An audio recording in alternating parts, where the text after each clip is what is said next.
Welcome to the Paranormal Stakeout radio TV show with Larry Lawson. As a former career law enforcement officer and law enforcement educator, Larry focuses on the use of tried and true law enforcement investigative techniques in conducting paranormal investigations.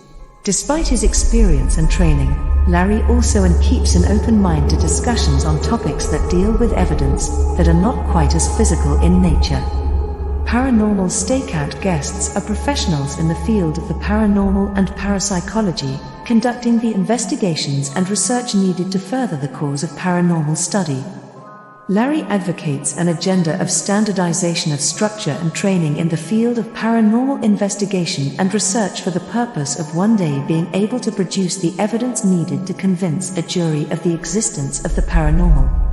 Whether it is ghosts, UFOs, unsolved mysteries, hauntings or cryptids, no topic is beyond the investigative reach of Larry Lawson and the Paranormal Stakeout radio TV show team. Now, here is the host of the Paranormal Stakeout radio TV show, Larry Lawson.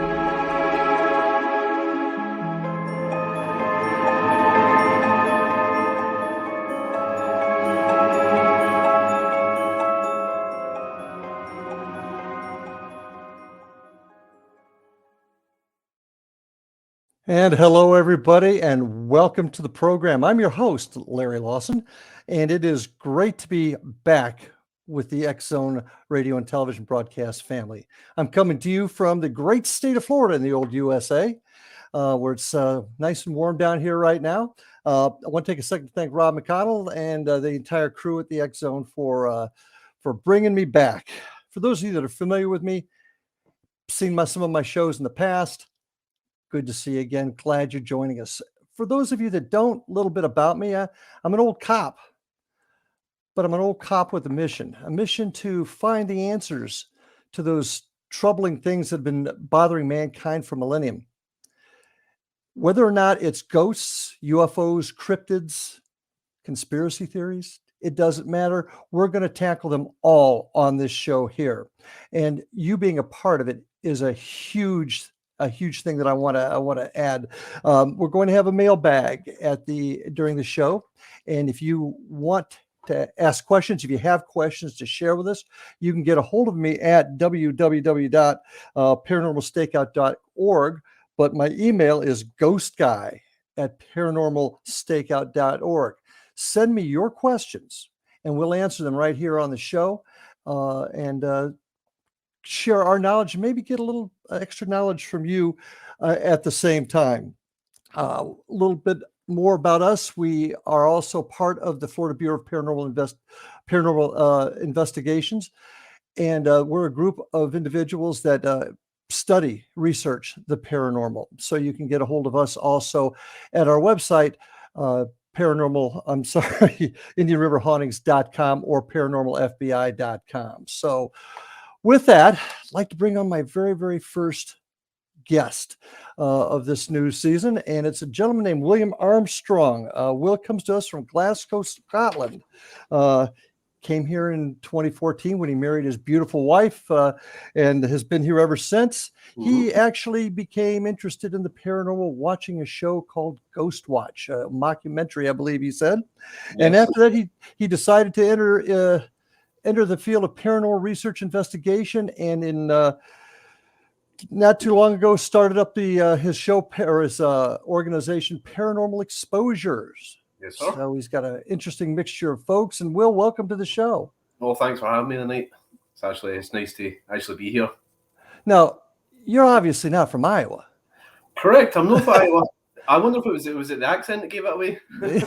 Now, ghosts in Iowa. I'm sorry. Are there ghosts in Iowa? Iowa is the home of Field of Dreams and Radar O'Reilly. Yep, and also the home of John Wayne, of course. You know. That's true. Yes, Iowa does have ghosts. Maybe a lot of you folk out there are familiar with the big places in the paranormal world. Familiar with, Missouri State Penitentiary. Yep. Bobby Mackey's, Waverly Hills. You know all the places. But Iowa, have you heard of Malvern Manor? Nope. Malvern Manor has the most eclectic spirits that reside there, including one spirit that absolutely fascinates me just beyond belief. Villisca Axe Murder House. You've heard of that, right? Those we have. Yep, those Okay, we've heard of. that's like a big one fire that a lot of people will know. But do you know there's an actual theory? There's no evidence to back it up, but there is a theory that a lot of investigators are testing that Villisca and Malvern Manor are linked.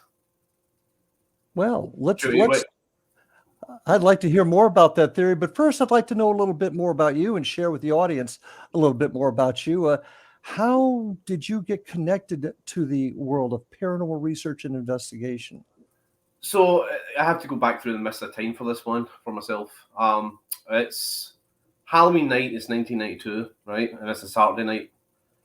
Also, what you guys call trick or treating here, we call guising in Scotland. Mm-hmm. So we get done with that, and this show airs. It's just a one-off episode. Maybe lasts like an hour and a half, right? It's called Ghostwatch, and I've got it here, so just so you guys can see it. Whoops, there we go. Okay. And it's a mockumentary, as it says, But at the time, this was like it was live. This was real. We were watching this show that has this family, a mother and two daughters that are under siege by something that's malevolent that's took claim to the house that they live in. Okay. A team that is kind of sent in to see what they can do to help. Well, the studio actually has set up their own base camp as well. They're watching events transpire in the house. Well, they have this, hotline set up where people can phone in and be like, "Oh, hey, that's weird. She's having activity because I have activity in my place," and this kind of thing. And as the show progresses, it becomes just kind of crazy. But me as a kid watching it, right, who has no experience of the paranormal, my perception of spirits, right, is they're only in cemeteries or graveyards or abandoned places. You don't something like that can be in your house, right, or businesses that are operational. Sounds like you've got some activity there right now. Yeah, let's just come back. But at the time, I'm thinking, well, I can't imagine this happening in somebody's in house, like your next door neighbour having something like that happen. And it's at the time as well, the internet is also in its infancy, per se. Mm-hmm. So this led me to want to figure out the who's, the what's, the why's, the where's, and the when's. Why is the location purposely haunted? We'll say. What is the history and the background to that location that purposely again makes it haunted? Who are the resident spirits there? What's their names? What's their background? That kind of thing. It was that knowledge mail that I wanted, than anything else. Well, it's interesting you mentioned that, because in law enforcement, one of the things we talk about are the what, where, when, whys, and hows of a crime, and that's exactly how we interpret, or we try to interpret our investigations, by going down that same line. So that's quite interesting, and that's what got you interested in the paranormal. What was your next step? What happened after that? I was then briefly just then, hitting libraries. Like I said, the internet again is in its kind of infancy, so you don't have the knowledge at your fingertips like we do nowadays. So it's looking at getting the libraries, hitting at books, talking to people if they know any locations that are haunted. And of course, people would tell you, "Oh, the white lady at this place," and that, and of course, me, I would go there, and again, I would sit with a notepad and pen, because I don't have equipment, so effectively I'm using my body. They say your body is your best kind of equipment that you have, but at the same time, it can fool you as well. So I'm going to a location, and I'm going, okay, so here's the time, date, temperature, things like that, Okay. So I'm going to just see what I can either see visibly or hear audibly. And then just go for that, and then of course I'm marked doing anything that would happen, what time it happened. And then, okay, how can I debunk this? Okay, so I heard somebody talking. Okay, that could mean somebody just by the road, or somebody can pass. I heard something rustling. Okay, that could have just been an animal cutting through, things like that. So what you're saying is that you are looking for the logical explanation for something before you jump to the conclusion that it's okay. All right, and that is an excellent way to go. There's way too many of us out there that I think jump to conclusions too quickly. So that's very, very intriguing. So this is all happening in Scotland. Did you actually conduct investigations in your younger years in Scotland at all, or? Per se, I did a few here and there. I wasn't as much as what I do now. Mm-hmm. But the ones I did do were good. But most of my time was actually spent researching and getting to know locations. Knowing the whys and hows. Why does it? What triggers it? Kind of thing. Mm-hmm. Because we don't know anything about the spirit world at this point. Mm-hmm. We don't know how it works. We don't know why it chooses to interact, when it chooses to. Why is there certain different types of hauntings? So residual versus intelligent versus poltergeist. Okay. It's like how it all works. That's what I try to figure out. Well, I think that's what a lot of us are trying to do now, is to figure out that exact thing. Now, you end up coming to the U.S. 14 years ago? Yeah, I came here December 21st, 2014. Okay, in 2014. Okay, yeah. So just about 9 years ago then. Aye. Difference between investigating in Scotland and the U.S., or is there a difference, or did you just get better as time went on? I don't think you'll ever be better. I think there's always something you can still learn in this field. I've learned from people who've been in it for a long time, and I've met people who have just started, and they've, through like a out the box question that I thought to myself, well, I never thought that. Why did I not think that? That's a pretty good thing. When it comes to investigation sales, no, I think they're pretty similar. Each group will, whether it's Scotland or it's America, will do the research and the location first. Obviously, no trespassing because we don't do that stuff. Good. Make sure it's a legit location that you can. Also, if you pay to go, that you get the time to be there. They'll do the research, they'll go in, do all the baseline stuff, things like that, and then proceed with the investigation. What would I say is different between America and Scotland? Locations are different.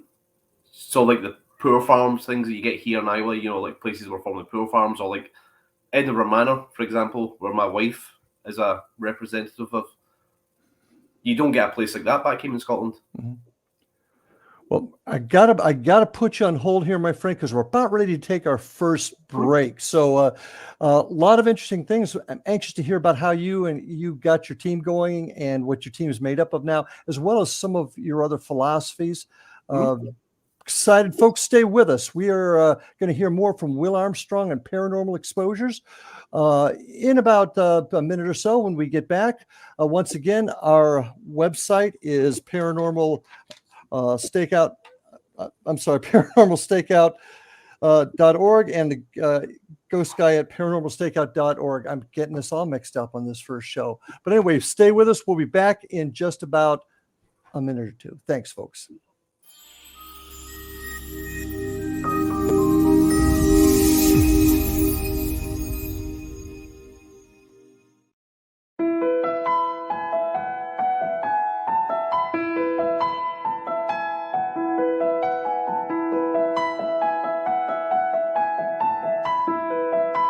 From the Canada-US border in the southern region of Niagara, traveling north in Ontario's Golden Horseshoe, then east and west of the Greater Toronto Area, there is growing awareness and excitement as more and more people are starting their day with Beautiful Mind coffee, the delicious healthy coffee that your brain will love. Made with ethically sourced 100% Arabica coffee, Beautiful Mind coffee is roasted and ground in small batches to ensure each bag contains a wonderful full-bodied artisan coffee. Scientifically formulated, Beautiful Mind coffee is the only coffee blend that contains 3 herbal ingredients found to aid in boosting your daily mental clarity and focus. Maca root powder, green tea extract and American ginseng have been selected for their ability to support good brain health. Taking care of your brain's health now can help delay or prevent the onset of cognitive dysfunction, including dementia, Alzheimer's, and more general memory loss as you get older just by enjoying the delicious flavor of our roasted coffee and herbal ingredients found exclusively in Beautiful Mind coffee. Beautiful Mind coffee is now available at Amazon.ca and soon to be available in selected locations near you. In Hamilton, Ontario, Beautiful Mind coffee is now available at Livelong Wellness Clinic, located at 189 Hewson Street South. Beautiful Mind coffee can be ordered by telephone by calling 416-436-3675 or 905 536 2450. Why have a good cup of coffee when you can have a great cup of Beautiful Mind coffee that's good for your brain? For more information on Beautiful Mind coffee, visit us online at www.beautifulmindcoffee.ca.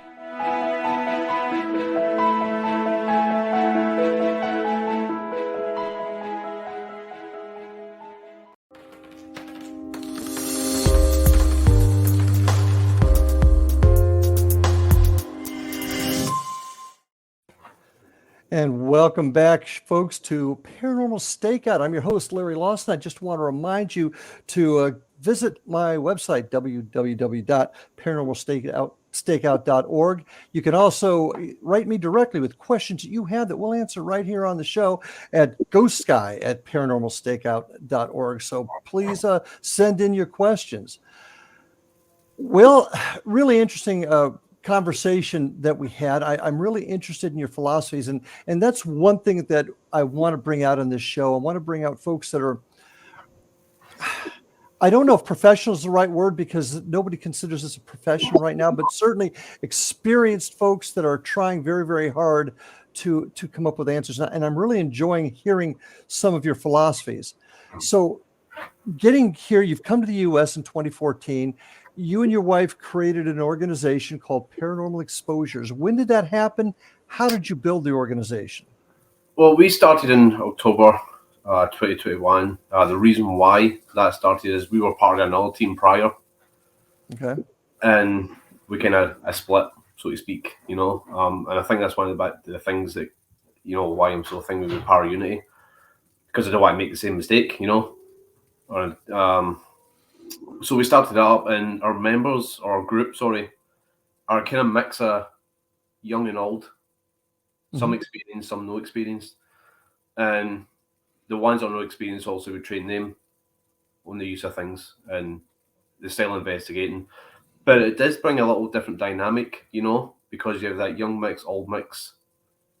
Some like research, some like, the equipment side of things, that kind of thing. So that's kind of how we built our little team, Okay. And it's worked really well for us at the locations we've been to in the last, year and a half, something like that. And it's worked out really well for us. And I'm liking where we're going. We always go to a location and we might not always get much, but we always think of new ways of trying something. And that's interesting because so many times, people watch the TV shows and they expect things to happen within 30 minutes or, before the first break, they're getting some sort of evidence. And they don't realize I kind of equate paranormal investigations to a police stakeout, if I can use that. People see it on TV or the movies, they find a stakeout as exciting, bang, bang, shoot them up. The reality is you'll sit there for hours upon hours upon hours and get nothing and have maybe 15 seconds of a heart-pumping adrenaline excitement. And unfortunately, the TV shows are there for entertainment purposes. Exactly. And I mean, don't get me wrong, I'll watch them as well. I do like it when I see it throw up, we're here at a new location, and I'm like, oh, cool, a new location I've never heard of before. Okay, I'm intrigued. I want to watch. I want to see where this new location is, What's this new location about? And that kind of thing. And again, that goes back to me wanting to find out the who's, what's, why's, and where's, that knowledge. Sure. That kind of thing. But again, it's entertainment purposes only, Yeah. You got a TV show that lasts, an hour, maybe an hour and a half. And 5 minutes into the show, they're already getting activity just like through the roof, Yeah. But we know in reality, doing an actual investigation, like you said, like about a stakeout, you can sit for hours and hours and hours, and then you get like a couple of minutes of action, then poof, it's done. It's done, exactly. And I want to talk a little bit more about that later. I want to kind of get back to your team a little bit. How did you choose your members? How did they come to you? And more importantly, how did you train them? A number of them came from our old team because they wanted to come with us. My oldest son and second youngest stepkid are in our team as well because they're interested in the paranormal, so we brought them into the team. Training wise, as I was saying, my wife works as she's a representative of Edinburgh Manor, which is only like an hour away from where we live. So also it's a location we've been there a number of times because what kind of facility is it? It used to be the Jones County facility. A what? It used to be the Jones County facility. Like a county home. Okay, gotcha. All right. Before that, it used to be a poor farm that was there. Okay. And then the poor farm was moved, and then they put Edinburgh Manor there. Mm-hmm. And it closed in 2010. So it's no terribly long ago, if you know what I mean. But that's a location that we've been there a number of times. Again, I'll always say that because of how close it is to where our team lives, because most of our team are in Cedar Rapids, where we live. Mm-hmm. We've been to that a lot of times, a number of times. So I'll admit that that's a location we go to a lot, because it's so close to us. But we train the team out there, we train them with equipment, how they interact with spirits, how to be respectful with spirits, because there's some teams that don't understand that aspect, That's so true. How to do your walkthrough, how do you walk through, how you get your baselines, how you get your readings, what interferes with your equipment, what doesn't interfere with your equipment, Mm-hmm.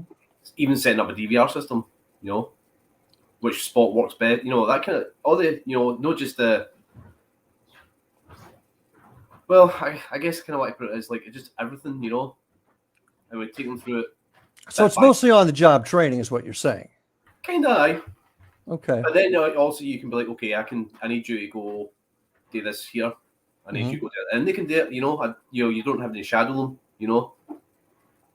The more they get used to it, the more it's like, well, they'll be fine, they'll be all right, they'll know what they're doing, Well, I think that's kind of how most of us. Now, I had a little bit of an advantage over, I think, most folks, not necessarily in the paranormal world, but the understanding of the structure of an investigation, because that's what I did. But most of us, as far as the paranormal, as well as the investigative side, it's all on the job. There's no official training class for that. And that's in the next direction I'd kind of like you to get your thoughts on. You trained your team on the job. Do we need standardization in training? Do you have any thoughts on that? To a degree, it helps. I think it does. Prior to an investigation, we'll have like a team meeting, set goals. This is where we're going. This is what we want to achieve, and let's get to it. It does help to have a little bit of knowledge get in, especially if you're using equipment that, somebody using equipment they don't know what they're doing with. They're picking up like false readings, and claiming it as paranormal. Well, no, it's because of this, X, Y, Z. That it does help, especially like you say, you also have that advantage, being a former police officer. So you have that kind of baseline of how you do an investigation. For us, it's like, well, okay, we need to work it differently, but that's fine. We can work with it and just, Well, and that's kind of where I'm coming from too. Like how I like to describe it. We have a homicide here in Vero Beach. They have a homicide in Iowa, your town in Iowa. There's some rules that are going to be different because each state has a different maybe way of doing some things. But generally speaking, the investigation of a homicide is going to be the same here as it is up there as far as, and that's kind of where I'm coming from. And my feeling is that if we do it that way, then we're going to be able to compare evidence a whole lot better, a lot cleaner. We've been to, in Iowa, whether it's Malvern, whether it's Edinburgh, whether it's Squirrel Cage Jail, which is one of the few remaining jails in America that is Rotary. Rotary, right, yeah. We'll still go in the same approach it the same way, but if things can change, and also we have that enough training to change away, and not be like, okay, what do we do now because we don't know what's going on, Yeah, well, and that's true. You've got to be flexible. I'm going to conduct an interview differently than you. Our personalities are different. Our backgrounds are different. But still, if we ask the same questions, maybe even in a different order, it doesn't matter as long as the right questions get asked. Now, let me ask you this also. Equipment. And if we get a chance, I'd like to talk to you a little bit about what you use. But do all of your people know how to use the equipment and understand why it works? And have you ever seen other teams that didn't have, your team does, but your past team, did everybody understand how the equipment worked? They did. But then again, I've seen my team members when first starting, using it incorrectly, and we'd be like, hey, wait a minute, stop, think about what you're doing. Why are you getting that reading? You know? Oh, well, my phone's in my... Did you get a message? Did you get... Well, leave your phone at base camp, you know? Don't take your phone with you, you know? Right. Okay. But it's not a... Like, put them on the spot and make them feel bad. It's just like, hey, this is one of the reasons why you were getting that. So we can eliminate that. If you take that phone away, we can eliminate this, right? You know, did you check the room you're in? Does it have electricity? You know, check from... You know, things like that. Running DVR systems, you know, you set up the cams, you know, how you get all that. It's just, I mean, I've had it with my team as well. I was like that first minute equipment was starting to come out. I was green, I was novice with it, so I made mistakes, and I'm happily, I can admit that, you know. But you learn from it, you know. As long as you're not putting it out there as paranormal content and saying, look at this, I'm getting massive surge in the K2 meter, you know, when you could easily debunk it and say, well, and you obviously mentor your people. It happened with your current team. It apparently happened, you know, with the team you were before. But haven't you seen, or are you aware of teams out there that really don't have that type of mentorship, and they just go out and they watch the TV show so they know how to use the equipment? I believe there's a difference. You have paranormal investigators, right, and then you have ghost hunters. Now, I've seen these two terms quite a lot. Okay. The paranormal investigator is somebody who has degrees, you know, they do research, they dig into the history, they know what they're doing, they have their investigation style, like you say, you know. And ghost hunters, I think they do a little bit a little bit of digging into the history, and they have the equipment and whatever, but it's the thrill, I think. The seeking of the thrill, you know. I actually have a name for that: paranormal thrill seekers. And you know, it's that kind of thing. They're going out to hear the bump in the night, and oh, that's great, and forget about it and move on. Or you know, again, also trying different experiences is fine, but some like to try to like go beyond the boundary. You know, like how can we push this to make make it as scary as possible? You know, hey, I'm going to leave this person in the basement by themselves, and we're going to leave and they'll come back for about an hour. I need you to just sit there and just in pitch black, you know, and you know. It's like a step up for a haunted attraction. You know, you go to a haunted attraction in Halloween. Oh, yes, yeah. Scared, you know, and the actors come out and they jump in, they're scaring you left, right, and centre. I think it's kind of like that, but it's an actual haunted location, you know. Well, and I think that's an important distinction to make. There are those of us that are trying to find answers to what this phenomenon is, and there's others that are just looking for the thrill of the moment. And there's a place for everybody. I mean, I wouldn't jump out of an airplane for anything, but some people do because it's a great thrill for them. Oh, no. But you understand my point, and I think that's a differentiation we have to make between the two groups in order for us to move our position forward as far as a profession, maybe. I don't know if that's the great word. Listen, we're about ready to take our next break. So folks, stay with us. Great conversation. Got more to talk about, including evidence and the term of paranormal unity. Looking forward to talking about that. So stay with us. We'll be back in just a few minutes with my guest today, William Armstrong. We'll be right back.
And we are back with my guest today, Will Armstrong, up there in Iowa. Now, what town are you in again, Will? Time, I'm at 7:18 p.m. No, town. What Oh, town are you? sorry, time. Whoops. It's a Florida accent. Sorry, It's that Minnesotan accent. Cedar Rapids is Cedar where I'm Rapids. Okay, well, beautiful. It's cold up there. You guys are having a nasty cold front come through, aren't you? going. No, we're actually going to be clear tomorrow. Maybe a small chance I went to mix, but that's it. Sorry, that's why I live in Florida. It's too cold for me.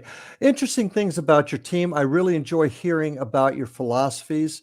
And I can tell you right now, I'm gonna have to have you come back again in the future because I'd like to talk to you a little more detail about some of the equipment you use and how you use it, because I think that's really important to the audience out there.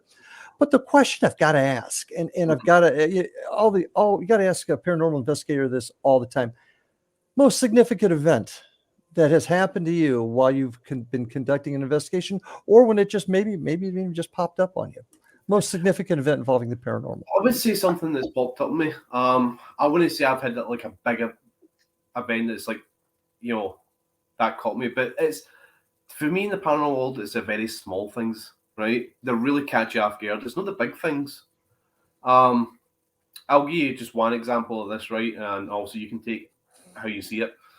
I was at Edinburgh Manor one time with a team, and I had a spirit, SB7 spirit box running, and I was walking on the women's ward, first floor, going to room 105, which is at the end.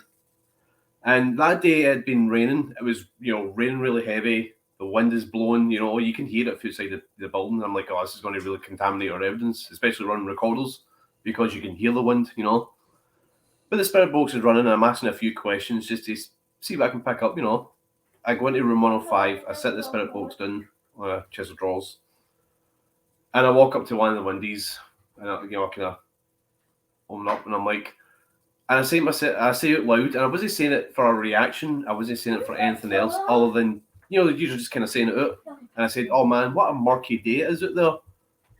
And the spirit box, which had just been kind of, it was kind of quiet, all of a sudden just goes, we know. And I'm like, oh, I bet you do know. And I'm like, wait a minute. And it's that kind of small thing, Yeah. Sometimes it is those little things. Now, I've got to ask you an obvious question here with the spirit box, knowing how they operate. No chance it was a radio station. I thought that, but then I thought about what I've kind of threw this one in my mind, because I'm like, okay, it could be that, but I would just remember what I'd said when I was on the window. I'm like, hey, it's a murky day out there, and then I hear we know, I'm like, is it coincidence? Is it, I wouldn't say it's classified evidence. I wouldn't put it out there and say, hey, look at this, guys, It's just something that I sit and think about, No, I know. I totally get it. It just felt very coincidental, asking like, hey, this is a murky day outside, and then getting, we know. Mm-hmm. But again, it's not something I would classify as evidence. I want to throw it out there, Anything else anything that has really cemented your view in the belief there's something else out there? I just believe there's something out there. Okay. And I think the only way we're really going to find out, because like I said, I think prior back, is we don't know anything about the spirit world, how it works, why it does what it does. I think the only way we're generally going to find out how and what it is, when we're 6 feet deep, I truly believe that's the only way we're going to find it, Aye, we can get little tidbits here and there when we do these investigations, but it's not enough to say, hey, this is legit 110% real, Here's the proof, guys, I agree with you. I think, how to put this, we don't know. People that tell you they know exactly what this phenomena is are either trying to fool you or they're trying to fool themselves, because we really don't know. We don't know what the full answer is yet. And if you even talk to folks that are real mediums, and I there's a couple that I deal with, they'll say the same thing. They don't know either. They don't know the true answer to all of this. And I think that's where we in this field get a little bit mixed up, where we've got folks out there that claim to know a whole lot, but I don't think anybody knows really anything yet. You can be in the field for 30 plus years and still not had anything, but that doesn't mean to say it's not real. We don't understand how it operates. It has its own sort of, I think it has its own sort of thinking, you know, its own separate entity, so to speak, you know, its own. And we could probably sit and figure this out for years and years and years. So what is this phenomenon? What do you think ghosts are? Do you have a personal opinion? Not asking for proof, just your personal opinion. It can be leftover energy, you know. Einstein believed that energy was, you know, when you die, you became this energy, you know. You know, we break it down into not just spirits, right? Okay, we have like UFOs, we have cryptids, ghosts. There's a mix of it all, and it kind of fascinates us, but we just don't know too much about it, you know. You can never claim to be an expert because I don't think there's experts in this field. I totally agree with you that. No, but it doesn't make you an expert, you know. I totally agree with you on that. Well, so getting back to Einstein, you know, Einstein actually talked about dimensions in his general theory of relativity. Is that what this is? You know, it could be. I mean, one of the things that always intrigued me was the Bermuda Triangle. How can planes and ships just disappear? You know, is it something that's explainable? You can say, okay, it's definitively that's what's happened to them, or did they accidentally just go in another dimension? And it's just something about that one area, that location, that anything goes in, just poof, gone, you know? Yeah. Well, I give you a little hint. There's going to be a future show on Paranormal Stakeout about Flight 19, because I have a theory, and we're working on that right now. And hopefully we'll have some actual evidence on that. So, and again, like you say, a lot of the stuff we have or think is theory, you know? And it's like I was saying to you about the theory, again, no actual evidence to support this. Between Malvern Manor and Villisca. Right. What happened that night in Villisca, and then it somehow ties in with Malvern Manor. And a lot of investigators have actually, well, so you know also when the killings happened at Villisca, right? Yes. Also, they never caught anybody, so technically I believe it's still an open case because nobody was ever caught. Although they do have the theories of who the murderer was.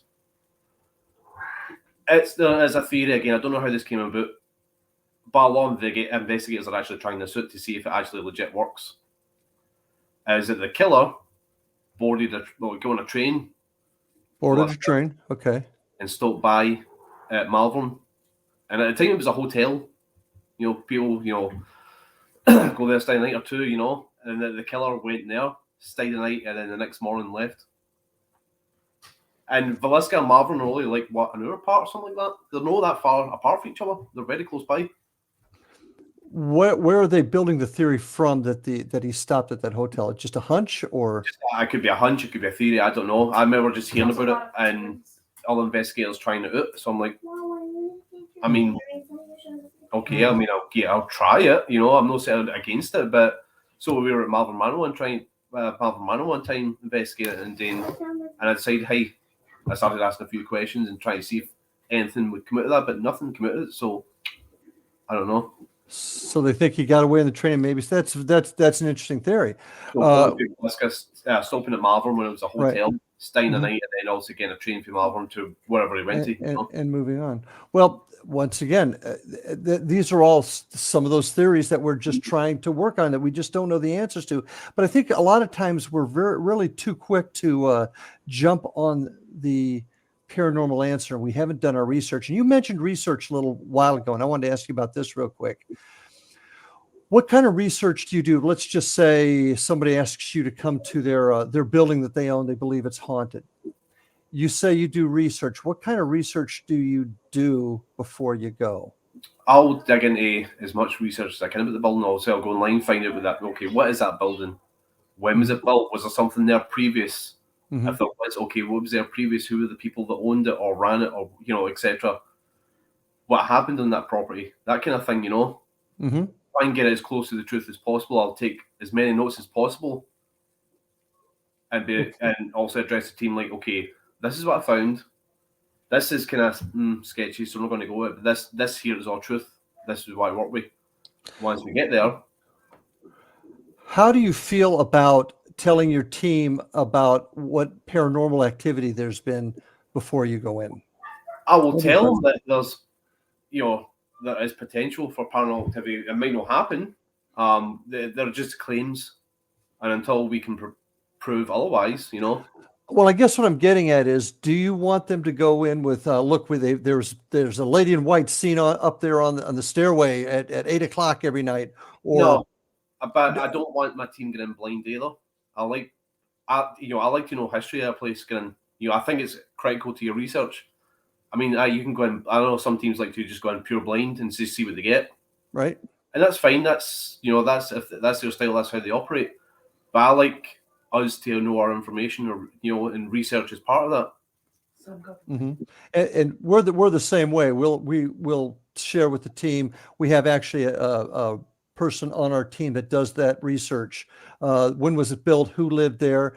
Certainly, if there are any tragedies, we'll talk about that. But we really don't discuss what the reporting person or the client, if you want to use that term, has seen, because we don't want to influence what our folks will see. Because even and this is just my opinion, even in the best of times and with the best of intentions, people can be programmed. You say, and that's what I worry about. There is a lot that can be explained. Not everything is paranormal. So true.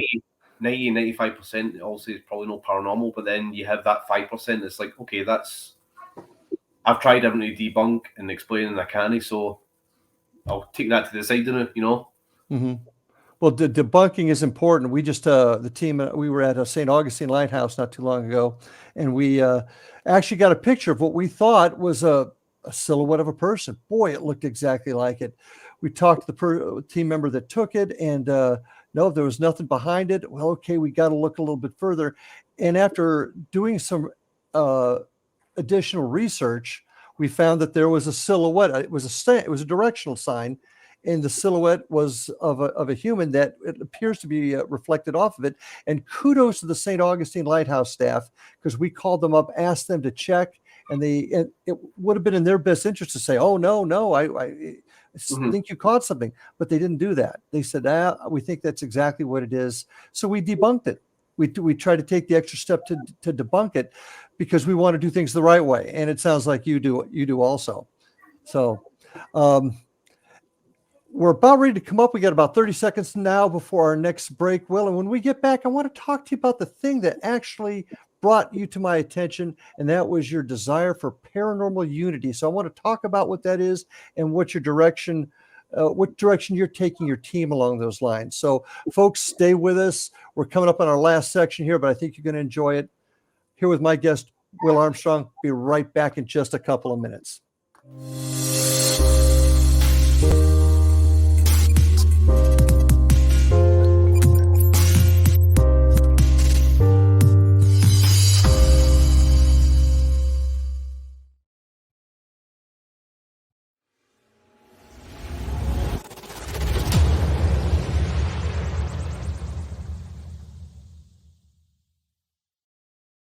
So I was watching the X Zone TV channel last night when I was abducted by aliens, and they kept repeating to me over and over again, simultv.com, simultv.com. What's simultv.com? That's what I asked them. They had it written on the side of their UFO. How do you spell that? UFO. No, I mean simultv.com. simultv.com. simultv.com. Right. simultv.com. Interesting that you were abducted by aliens in a simultv.com UFO last night. Oh, yeah? Yeah. Now that you mention it, I remember now last night I was awakened from a deep sleep. My great-grandmother was standing there. She said she come from the hereafter to tell me about simultv.com. She even spelled it out for me. simultv.com, sonny boy. simultv.com. simultv.com, sonny boy. Wow. Yeah. Guys, you'll never guess what my psychic guru just told me. simultv.com. Exactly. Are you guys psychic too? Of course. We all know about simultv.com. simultv.com.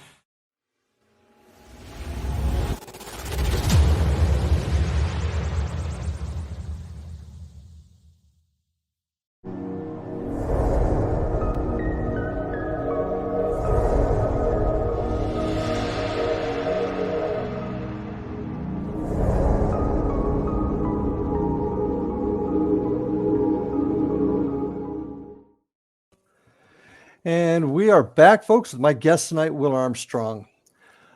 Folks, the biggest reason I wanted to come back and really begin this show again was to bring to you what other folks are doing in the field, talk to you about what they're doing, give you their philosophies, spend some time talking about how they conduct their investigations, where they're getting their information, how they interpret it. By doing that, we create something that is very near to my heart, and it's called paranormal unity. And what that is, para-unity, we call it. It's groups coming together for the purpose of sharing information to find the answers. Now, as a retired law enforcement officer, I would investigate a case, and sometimes I would be darn sure what had happened. But after I followed the evidence, looked at it with an open mind, sometimes the result isn't what I thought it would be, and it was something totally different. The paranormal can be no different, but until we get to the point where we can share and work together as a team collectively, we're never going to find those answers. And Will, that is one of the biggest reasons why I wanted you on this show. And one of the things that brought my attention to you was your desire for para-unity. Without putting any more thoughts in your minds, tell me what your concept of that is. And let's talk about that for a minute. Para-unity, that's one of the big things with me, because I've noticed lately, well, maybe the last couple of years, that we're not working together the way we should be to advance this field. I feel like the field is starting to kind of stagnate a little bit, We should be working together as one big group to, how do I put this? Regardless if we have been in this field for 10 seconds or 10 years, we should be working together to prove that the paranormal is real. I love working with other teams. I love working with other people. I love answering questions or talking about equipment or things like that. I will help with anybody, I like sharing the things for other teams because I want to support them 110%, Well, law enforcement was the same way for generations. Agencies would have a case and they'd work it and they would not share information with another case. In our neck of the woods, a county agency wouldn't share with the city and vice versa because they weren't going to give up their info. And crimes didn't get solved because of that. And as we grew as a profession, we finally realized sharing information and creating databases and banks to share information between organizations, we began to solve crime. It works for us. That's another reason why the standardization of training is an issue for me. Not that we all have to do it the same, but if we all have the basic framework, then we can share information. And we know that what you got up there in Cedar Rapids and what I got down here in Vero Beach is going to be collected the same way. Right. And until we in the paranormal field can understand that and not say, it's mine, I can't let anybody hear it. It's the hoarding aspect, It's like if some groups get evidence, regardless what that evidence is, if it's legit evidence, it's hoarded. It's no proof for the community to be like, hey, look at this, guys, Can you debunk this for me, or can you confirm that this is legit? There's nothing wrong with putting evidence out there that you think is evidence and being shot down, Okay, somebody debunked it. Okay, I get it, You move on, Well, but I think also it helps in how it's done too. I've seen some organizations that would eviscerate people with their evidence, and that's not productive either. It's, hey, did you try this, and this to get that? And maybe if you do that next time, maybe you'll get a clear answers to what it was. Well, it's like you see a lot of people, the big thing that people get mocked about, right? Okay, and you'll know this straight away is orbs, right? Oh, that's please. The one thing people get mocked about. Yeah, sore spot with me. But should we mock these people? Should we sit there and be like, telling them this and that, or should we try and educate them and be like, hey, look, let's look at it this way. Okay, you think this is an orb, right? But it could be X, Y, Z. Right. Thought about that. Think about it for a second, And rather than sit and mock these people and make jokes of them, what if we just educate them instead? What if we were nicer in approach? Would that help these people fall in the field to be like, okay, I need to take a more realistic approach in my investigation, kind of weeding out or reducing the thrill-seeking side to putting it towards more research investigation side, you know? Absolutely. I mean, I personally, and this is just my opinion, think that most orbs can be easily explained naturally. But on the same token, have we really done research on that? I mean, and I don't know about you, but I think this is probably one of the biggest arguments we have in our field between ourselves. Is an orb a spirit or is it dust? Which one is it? But have we taken the time to do some research to either prove or disprove? And I think if we did, and there was a paper written on it, it was talked about in for lack of conventions or workshops, you know, people would have a better understanding. And I think that's another part that it could be very helpful in Paraunity, is researching it and sharing the data. Mm-hmm. But unfortunately, I hate saying it, but it's a mocked subject, you know. Oh, it is. I got to admit, touch it, you know. In our own group, we argue about it. But it's all in good fun. You know, half of my team says orbs or something, and half of us, the other half says, no, yeah, it's dust, really. Or it's a bug, or it's something, you know. Yeah. But unfortunately, it's a mock subject, and nobody's willing to approach it. Like, you know, I mean, maybe there is people that want to approach it with realism and try to figure out what it is, but unfortunately, the way it is, no. Well, and that's what I'm getting at. Not only orbs, but different aspects. Pareidolia. You're familiar with the term pareidolia. Yep. There are some people that will look in a window and swear that there's a face there, when in reality, it's just visual pareidolia. Yep, and then post a picture with a wee circle, you know, saying, hey, here's a face I've seen here, or here's the 3 faces here, you know, and of course people are like, hey, it's this. Do you not realize that? And of course it leads to this, you know, horrendous assault on the person because that's wrong. Know what it was. That's absolutely wrong. And that's part of what I'm getting, not only sharing information, but doing research to come up with the right answer or give a possible explanation. Ridiculing somebody is not where it's at. No, it's not going to help the field in it. It's not. Does it help full stop? Doesn't matter if they've been in the field for a day or 100, 10 years, whatever. Don't. Mm-hmm. And, you know, somebody's just getting into this field, right? You want that person to be in the right frame of mind. You know, they might not be experienced as you. So when they post something that's what they claim is evidence, and you can go, well, actually, no, it's this. It's easily debunked. Be like, hey, this is going to suck for you, but it's actually this, you know? But, you know, at least you know, so the next time you're in an investigation, you know what you're looking at for, you know? Because you just started it. No, look at you posting this stuff, you dunderhead, you know? This is...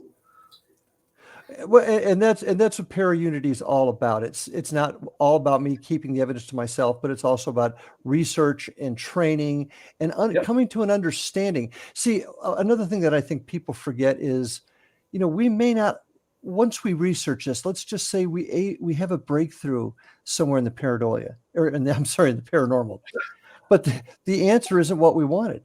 I mean, we want to prove ghosts are real. But what if the evidence takes us to a point where it's actually something else? We have to be ready to accept that and share that. Now, I'm not saying that that's what's going to happen, but we're not going to get there.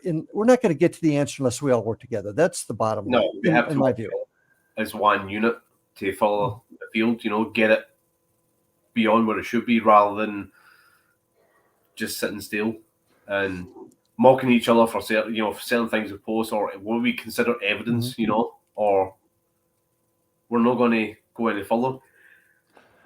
We ever going to find the answer, Will? Are we ever going to actually find the answer? I think I did say it to you earlier. The only way I would like to find the answer, I think it would be nice to have that definitive answer, but in my heart, and I say this with all truthfulness, I don't think we'll ever find it until we're 6 feet deep. That's honesty, but you know, I can be honest with that. But it's not going to stop me from trying. It's not going to stop me from doing what I do. You know. Oh, I'm with you 100%. You know, you don't give up just because you keep pushing forward. And I 100% agree to you. Will Armstrong becomes the president of the International Paranormal Society. What's your first edict? How are you going to bring this all together? Would that be the Scottish way or the Will Armstrong way, the paranormal exposure way? You know what? It can be a difficult field at times, but don't give up. Stick to what you do what you do, you know. Mm-hmm. Make sure you do it right, research, know your equipment. But at the end of the day, treat your fellow investigators with respect. You know, be nice, you know, believe in para-unity. And I know a lot of people don't believe in para-unity. I know a lot of people have their thoughts on it. No, we won't get there until people do, but you're right. No, but if we work together, you know, if you guys work together, you can make magic. You can make magic happen. You can make this field be so much more than what it is. And that's not just for looking for spirits. That's, you know, cryptology, and that's UFOs or, you know, Bigfoot, that kind of thing. The whole field can move forward as one, as opposed to going in different directions because people want to do, you know, their own little thing, you know. We got to come together. That's the language I like to hear. Will, I'll tell you what, and until we get to that point, I think we're going to keep running into a brick wall. And the folks that are just flat, I mean, there's some folks out there, Abraham Lincoln, I like to say, could sit down in front of them and say, look, this is the way it is. And give them examples of what it is on the other side. And some people still won't believe it. Yet there are some people that believe if the wind blows a certain way. We've got to come to the middle, and we've got to meet in the middle. We've got to have an organization, some sort of organization that brings us together so we can train, so that we can work together and eventually come up with the answer, regardless of what it is. And we will move forward as one. And we will. You know, you can have obstacles in your path, but you can move around an obstacle. Absolutely. It doesn't stop you. Well, we're about out of time. Man, this went quick. I've got so many more questions I want to ask you, but we'll have to have you come back again if you'd like. If you wouldn't mind. If you would look at me, I'll be. Would be happy to. And folks, thank you so much for joining us once again. I'd like to remind you to go to my website, www.paranormalstakeout.org. You can also go to my website, or my email rather, ghostguy@paranormalstakeout.org. Write your questions down. Send them to me. At the beginning of each show, we're going to end up answering your questions as best we can. Also, check us out at IndianRiverHauntings.com and our YouTube channel, Indian River Hauntings, as well as Facebook. We've got a lot of things happening. Looking forward to future shows. Thank you for joining us tonight. And until we meet again, take care, and we'll see you on the other side.